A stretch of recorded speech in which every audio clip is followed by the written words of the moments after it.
Thanks. It's always great to be in New York. It's one of my favorite cities. So today I want to share with you what 3D Hubs is, how we got started, and then show some of the really cool things we've seen so far being made on 3D Hubs. So we got started with 3D Hubs when we saw this transition happening with desktop printers. So in just a few years, these printers went from ugly wooden boxes to sophisticated, consumer-facing, kind of futuristic-looking desktop printers. And we talked to a lot of these printer owners, and we noticed that the printers were pretty much idle 90% of the time. So they were just sitting in a corner collecting dust, and we wanted to unlock this idle capacity. So we started 3D Hubs, a very simple service. It's just a website where people can upload a design and choose a local printer to have their products made. And then, since it's local, you can just pick it up around the corner. So when you order something on our platform, you're likely to end up at a hub that looks something like this with a sophisticated 3D printer. And when we started, we had about 10 printers just in Amsterdam. That was 2 years ago. And today we have 17,966 3D printers in 158 countries, which is actually more countries than McDonald's is active in. So that's a nice accomplishment, but this makes it super local. So actually a billion people have access to 3D printing within 10 miles of their home. And this is a close-up of New York, so probably most of you have actually a 3D printer that's open to use within walking distance. So that allows for a really different future of production. One where we don't have to make everything in China, ship it all around the world, have a lot of waste from overproduction, a lot of pollution from shipping.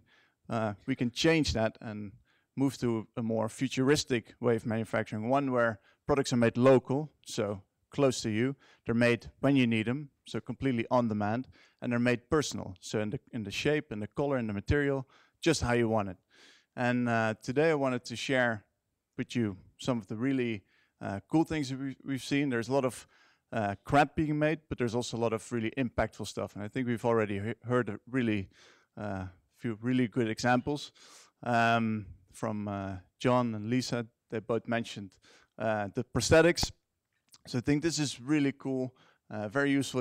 It's a design that looks great, works great, but it's also very empowering because it's allowing kids that are being born without hands or misformed hands to have a hand. And the reason why they're probably smiling is because they completely customized the design of these 3D printed prosthetics. So I think this is just a really powerful example of what you can do with 3D printing. But it doesn't stop there. So this is a really cool concept. It's tactile pictures, so it's really storytelling for people that are visually impaired. So it's 3D printed stories. You can feel the stories, and this even allows parents to sort of print out stories for their children. This is one of my favorites.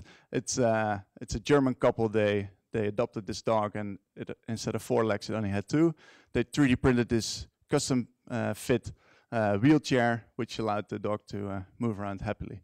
So I think in the future, kids are gonna create their own content. So they're not gonna play with Lego, yet they're gonna play with different tools like Tinker Play, where kids can create their own toys and print them out on their own printer or nearby printers. This is pretty cool. It's a coffee grinder that you can build yourself. You can just take off-the-shelf materials, some electronics, and print the rest of the product. So you can really take production to your own hands. This is a really cool example. It's a razor that was made to 3D Hubs and production on our platform, and within 100 days, it went from just a sketch on paper to a finished product that they're selling because the design cycles are just very fast.